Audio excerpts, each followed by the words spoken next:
Hey guys, so Brian here, learning silver and gold, and I just wanted to do a quick video, and I had some notes I wanted to kind of talk about, and so as you can see here, these are just some things I kind of did today on Saturday here, and so I went ahead and just got me like five some generic buffaloes today. It was like a little less than 150 bucks for five of those at my local coin shop.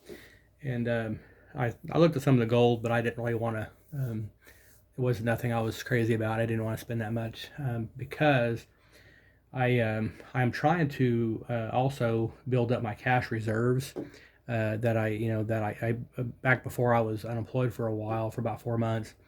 I had before that, prior to that, I had put my, of course, my silver and gold, but I also had like 3,000 cash on hand as well that really came in handy during that time. So I would highly recommend also having some cash, and so I'm working on building that up. So that's why I was kind of like didn't want to spend a whole lot at the coin shop today, but I did end up getting some more generic rounds at least, so to keep building my stack as well. So so definitely you still want to have some cash handy in this environment that we're in, and I kind of wanted to talk about that some more. So I just had some notes. The kind of what we're seeing and is kind of what I would call a really a worldwide unrest. Okay, and with most of the listeners probably understand at least the basics of of silver, gold, and the Federal Reserve and all that. But when you hear them talking about demand destruction, what they're really saying is they're coming after your job. Okay, so they are destroying jobs, and we see that with the layoffs that we see with the Amazon's 10,000 plus. I think it went up again the other day. That they're maybe it was 20,000 now or something like that, or 15, 20,000 from Amazon, just them alone. Okay, we've got stores talking about closing, the CVS's and the Walgreens and I'm sure Walmarts and grocery stores and things like that will, restaurants also. I think we're going to gradually see an increase on a lot of these things starting to slow down, shut down, reduction in hours possibly. And also we have the reduction in workforce issues, the labor issues, the labor shortages and stuff that are also becoming more and more of a problem. And just for a couple of examples, the other day I went to a Taco Bueno for lunch, and I went inside, and the line was pretty backed up. I was really surprised to see it that bad, and I didn't really realize what it was until one of the other people that were waiting in front. I don't know how long they were there, but they were there obviously longer than I was. And one lady got started, she kind of got mad and was, kind of yelling at the two workers that were behind the counter. They were over by the window doing the fast food service, the fast food window, and she was asking, "Hey, is anyone going to help over here? Like, ring us up?" And the employee turned around and gave her like a really bad look, just kind of a really crude look, and made some excuse, and then went back to what she was doing.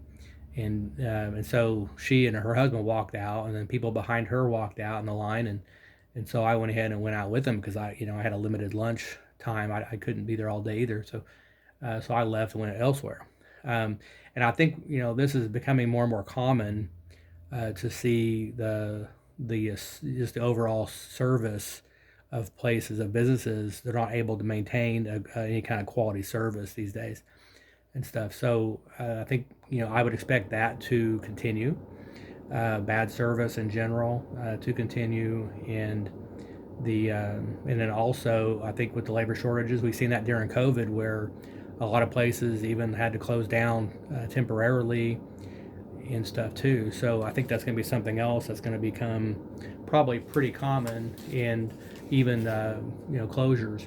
And a matter of fact, today I was taking my kids out to eat at a local Arby's, and I pull over. And it was funny. On the way there, I was telling my daughter about this experience with Taco Bueno, and I was telling her the same thing, that we're probably going to see more and more issues like this with restaurants and things, and as I'm pulling into Arby's, I'm like, well, is that even open? It looks like it's shut down or something. I don't even see the lights on.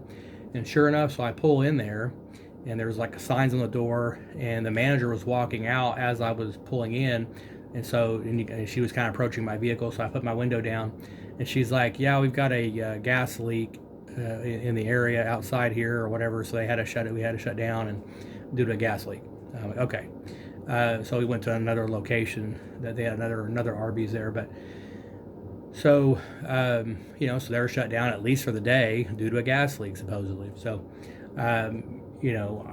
it's just I think more and more we're going to see these random things kind of happening. Whether it's truly that, I don't know if that's the real reason, or if they don't have people, or they don't have food. I mean, supply issues is another one. So I would expect to see more and more issues like this. And the problem's going to be is especially when it starts happening to your local grocery stores.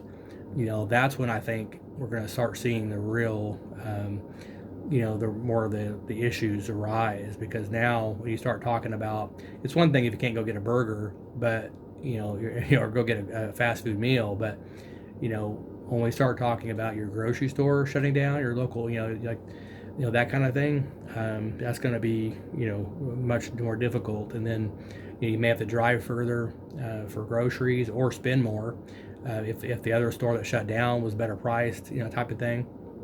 So you may have to kind of look around more as things continue to close and stuff.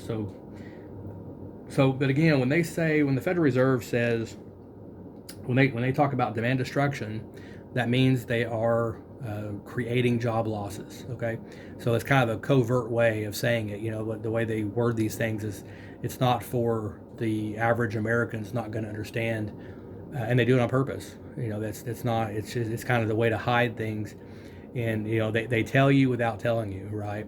And so it's the information's out there, but you got to be able to weed through the BS to get to the truth and understand what they're really telling you. And so the same people that are now saying that they're going to fight inflation, blah blah blah, well, they're the ones that created the inflation in the first place, with all this massive spending and destroying the dollar. And so they create the inflation, and then they want to pretend they're going to fight inflation by demand destruction. Well, again, that's all that means is they're going to lower demand. They're going to forcefully lower demand by making you get laid off from your job and stuff. So that works out well. So what they're doing is in effect, they are, basically they're going to compromise your job and your employment opportunities and even your business opportunities, but they're going to destroy that to save Wall Street. Okay, so they shows you how much these politicians and the Federal Reserve, these bankers, how much they really care about you and me, which is none. It was zero basically at this point. So expect to see more closings, retailers and restaurants in particular.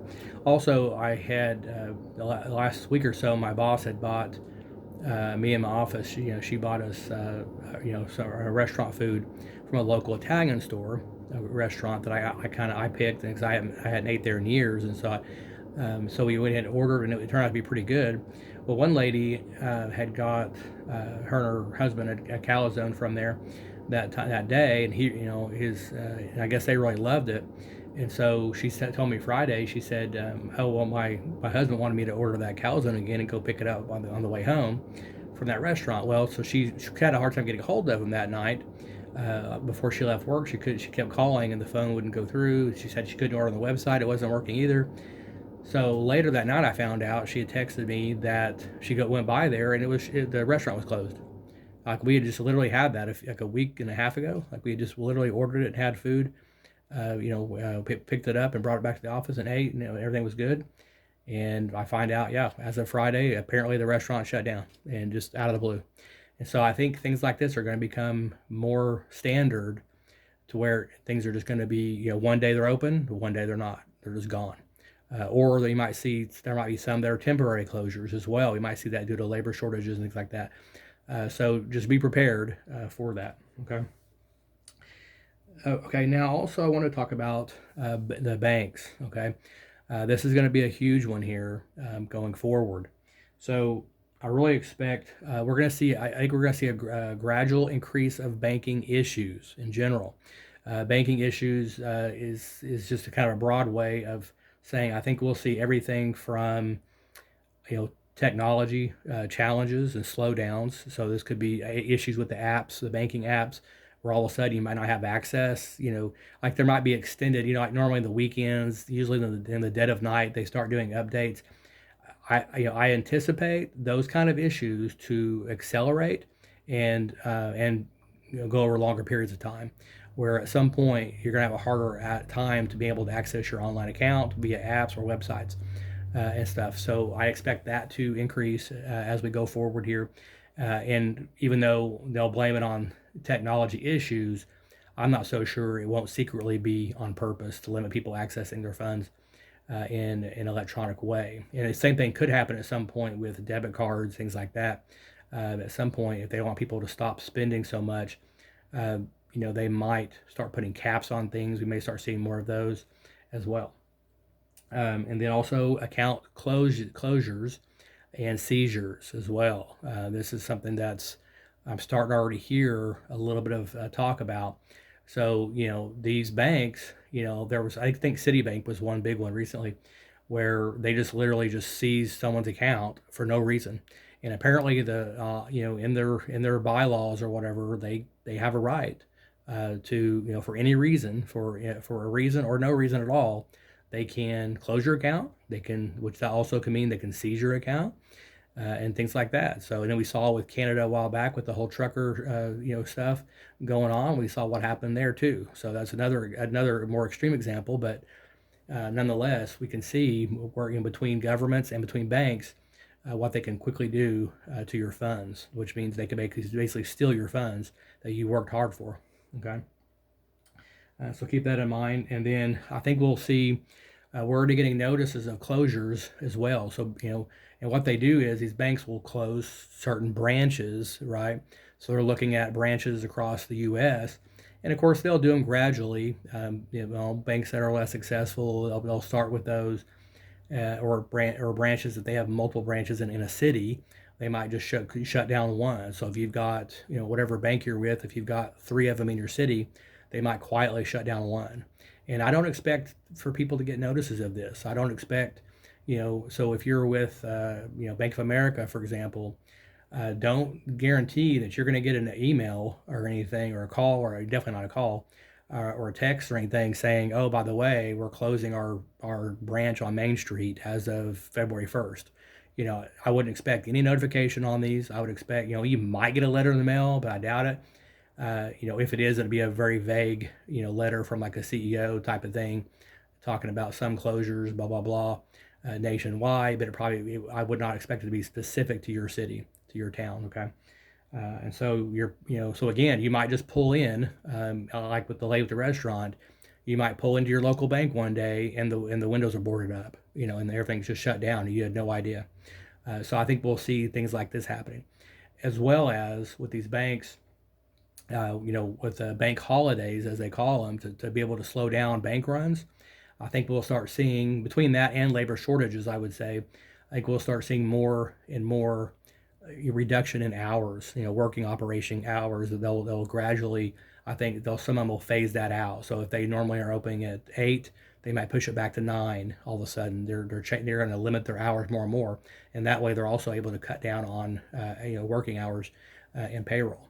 So that would save them money. Or all of a sudden they never had a lunch break before. Now all of a sudden they're closed, 12 to 1:30 or something. Or if they work drive-throughs open until 6 p.m., all of a sudden you realize they're closing at 5 now or 4:30 or whatever. So I would expect to start seeing things like this happening. Hours reducing, bank holidays basically, to limit things more. More and more, holidays, for example, just in general, all of a sudden they're closed for Transgender Day or whatever, that kind of stuff. So I would expect more and more they're going to find ways to limit bank runs as we get forward more and more into this. So keep that in mind. And that goes back into making sure you have cash on hand and stuff. So make sure you're saving some cash. Okay.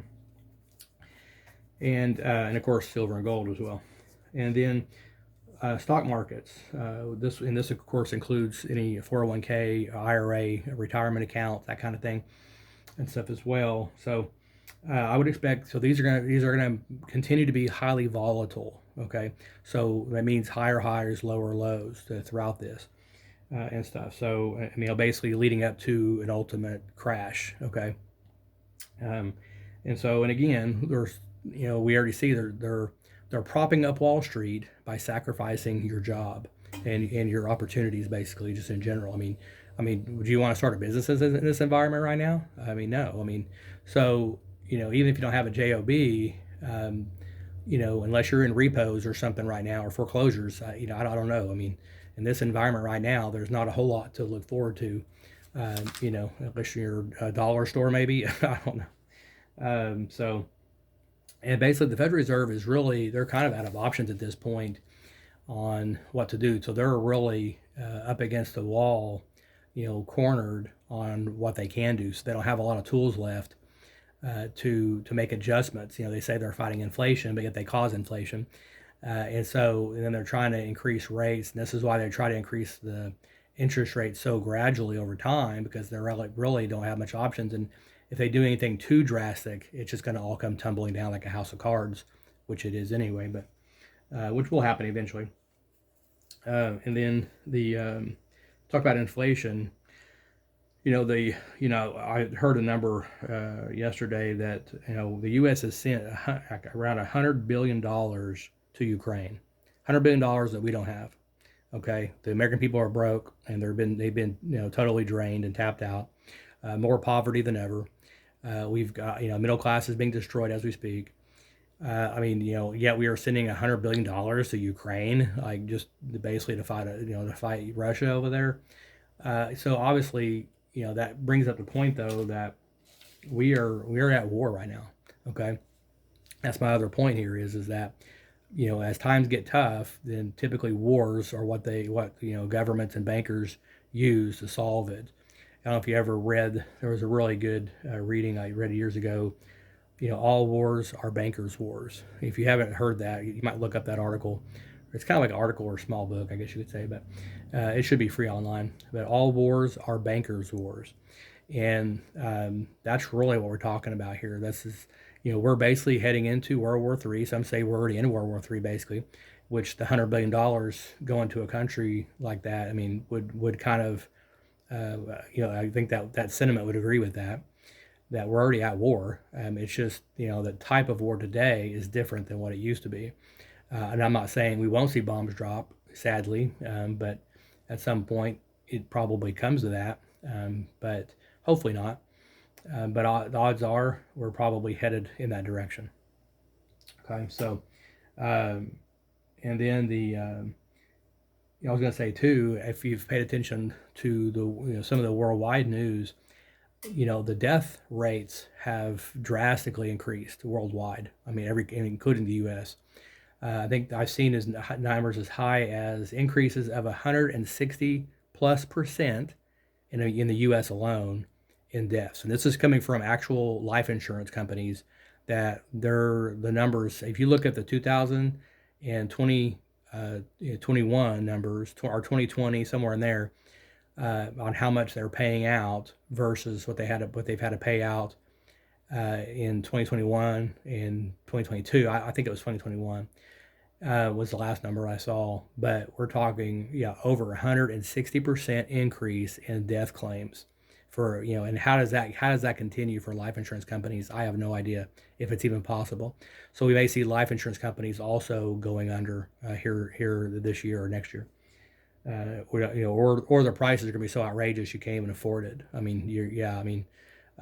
So that's also what kind of happens. But at some point, they may be also forced to close their doors and stuff. So, but with that being said, we know that the death toll rising. We see more and more media some of them are being more forthright, which is unusual, honestly, but some are actually blaming the jabs for some of this massive death rate. And we're seeing healthy people that were normally healthy, mid 30-year-old people, football players, just dying of a heart attack, collapsing on the field. almost dying, have to be brought back again. So, there was one that I heard recently, a football player, mid 30s, died in his home of a massive heart attack, and supposedly he was a big advocate for the jabs, and I think he had at least 3 or 4 himself, and now he's passed on, so he's gone. So I just think that we need to just very dangerous times moving ahead, and speaking of war, I just saw a creepy article today that China now has their military. They have helmets for their soldiers, okay, that have self destruct built into them. So the soldier, and of course, they sell it like, well, this, if you don't want to be captured from an enemy combatant, then you can self destruct this button. But in addition to that, there's always a flip side to it. In addition to that, of course, their military leaders also have a button that they can push and self-destruct that. So this part, and a lot of this was they've had a lot of deserters in their military that would just, that may just up and flee, from war and from fighting. And so to combat this, well, guess what? Now they have self-destructing helmets, you know, and I don't know if they probably have ways to, it wouldn't be much to control these. If you leave the battlefield, they may just auto. You probably could have them auto explode. If they, they give them so many radius of a fighting, area, and it could be even automated, where if they leave outside that area, boom, their head explodes. So something is really creepy to think about, but it shows you too, how these people value human life, if they don't value human life, basically, and stuff. So very scary, creepy times, and it also forces people. I mean, if they either going to fight or they're going to die. They're going to die either way. Most likely. I mean, they're going to fight in war and die that way, or they're going to die through this self exploding helmet thing. So creepy times. I would say definitely the time to be praying for understanding and wisdom and for guidance these times, and we have to put more trust in God and Messiah, and just and prepare the best we can right now with, like I said, cash, silver, gold, and these things. Have at least some water, drinking water put back, especially. Have some food, have knowledge in terms of things that you can do. If you have the ability to do some, if you already do gardening and those kind of things, homesteading, chickens, that kind of thing, that's great. I hope to get there at some point too, and stuff. So, but at the end of the day, it's like we got to do what we got to do, and there's no way to be 100% prepared for what's coming, but be somewhat prepared with the basics at least, so you can get past. It's probably going to be the initial. This type of stuff. It's always going to be like the initial, first weeks and months of a collapse. That's going to be really probably the hardest to kind of get through and stuff. So it's going to be those first few months or so, and then once you kind of get past that, then things may calm down, for a little bit. Just depends on how it all shakes out. But so keep those things in mind, and I hope this helps, and I hope you're all preparing, and keep on stacking, guys. Keep on stacking. Do what you can. And I've heard more and more about people are working. Some people are working even 2, 3 jobs right now. I mean, if you can't pay the bills with your one job, luckily, I've been blessed, and and it's funny, when I got laid off at my last job before for a while, it was ended up being a really big blessing for me that I've mentioned in other videos, but it was in home building, which that was another thing was, I really wanted out of that industry because I saw what was coming, and there's a massive real estate bubble about to pop any minute. So I'm so glad to be out of that industry. So I feel better about that, and so that's something there where you got to bring these things up like that in prayer, and let the Almighty guide you on these kind of decisions. And I'm so much happier at my current job. I make more money. I mean, it's just I got a better boss. I mean, just all of it, all the way around, has been so much better, and I've got less stress, less responsibility. I mean, those kind of things. So, but really been blessed. And even when I got this job, when I remember, praying about it and just talking to God about, like, thank you for the job. I realize this is probably just going to be, kind of a stopgap for, a year, 2, 3 years, maybe something like that, probably a couple of years before a full out collapse or even depression possibly.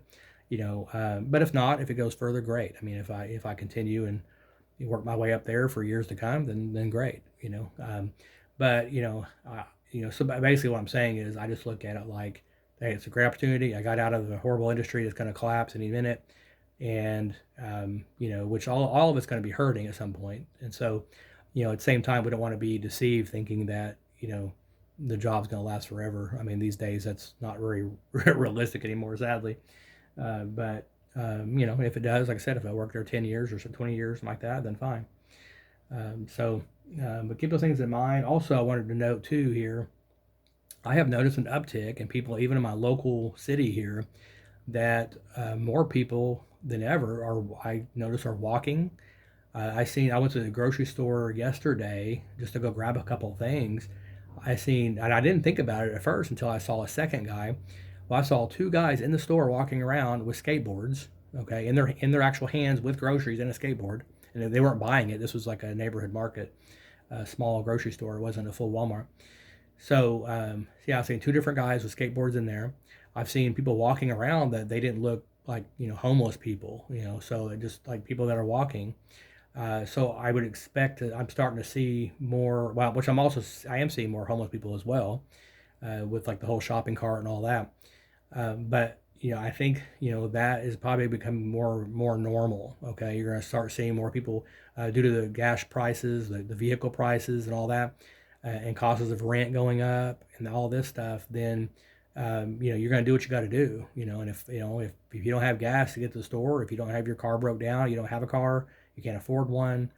You're going to pull out that bicycle, you're going to pull out that scooter, whatever you got to do, right, to get the job done. So that's something that I have noticed, seeing locally. So keep that in mind too, and also be ready for that. I mean, if your car breaks down and you don't have a car, and repos are on the rise big time right now. So more people are giving up that big car payment because they can't afford it anymore. Because it's either you're choosing between, do you want to heat your home right now in the winter, do you want groceries on your table to eat? What are you going to sacrifice? You're going to pay that $300, $400, $500 car payment. You got to choose.